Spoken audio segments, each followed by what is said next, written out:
কি নাম ছিল মায়েরা? সারদা দেবী।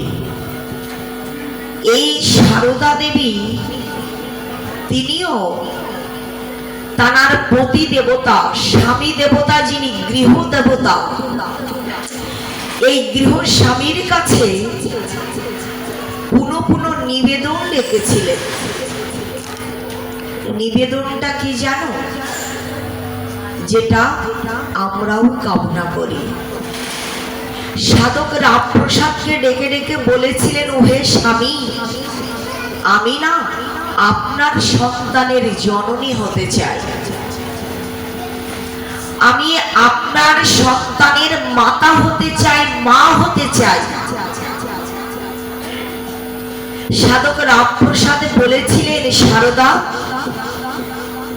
যদি তুমি আমার সন্তানের জননী হতে চাও, তাহলে আমি তোমাকে খুব বেশি হলে একটা, দুইটা, তিনটা সন্তান দিতে পারি।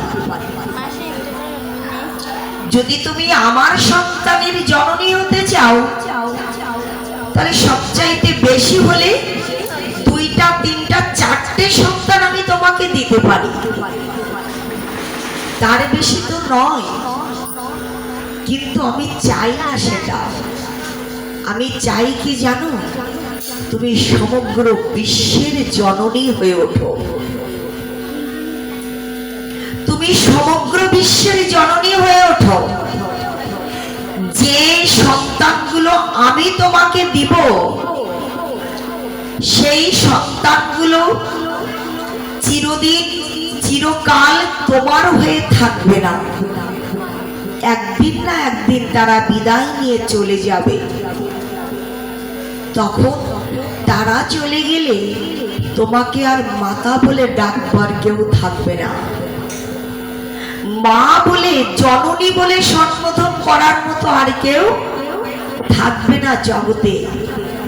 কিন্তু তুমি যদি বিশ্ব জননী হতে পারো, তোমার মৃত্যুর পরেও সবাই তোমাকে মা বলে ডাকবে।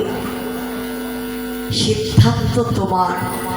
তুমি দুইটা, তিনটা, অর্থাৎ আমার সন্তানের জননী হতে চাও, নাকি বিশ্ব জগৎ সংসারের জননী হতে চাও? নিজের ভুলটা বুঝতে পেরে সতী সাধ্বী ভক্তিমতী মাতা সারদা দেবী নিজের পতি দেবতাকে প্রণাম করে বলেছিলেন, এই দাবি আর কখনো করব না আমি আপনার কাছে।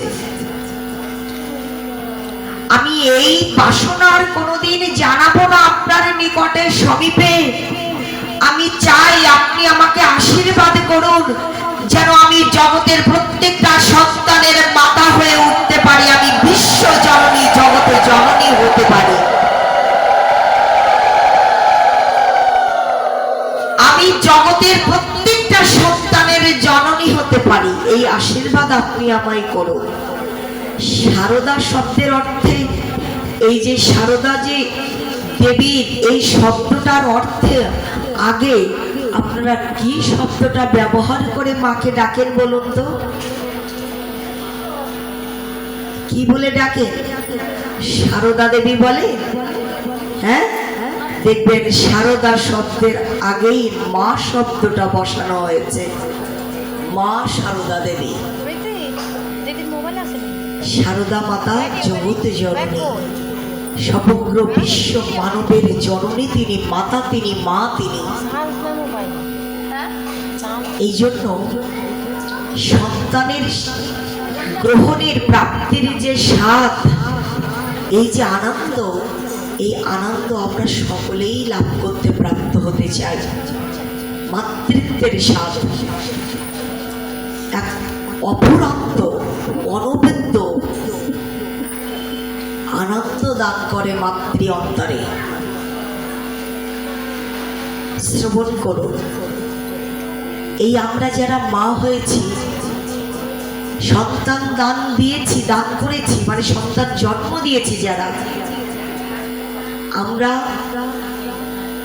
মায়ের আসনে অধিষ্ঠিত হয়ে সদা সর্বদা সার্বিকভাবে সার্বক্ষণিকভাবে আমাদের সন্তানদের পরিচর্যা করি, রক্ষণাবেক্ষণ করি, দেখভাল করি, দেখে শুনে রাখি, রাখে না মায়েরা? ভাগবত শাস্ত্র কি বললেন জানো? যিনি স্নেহময়ী জননীর মতো, যিনি মমতাময়ী মায়ের মতো করে আমাদেরকে সার্বিকভাবে সর্বদিক থেকে রক্ষা করে চলেছেন, সেই দেব আরাধ্য, দেবতাদেরও আরাধ্য যিনি, সর্বাধিক সাক্ষী স্বরূপ সত্তা,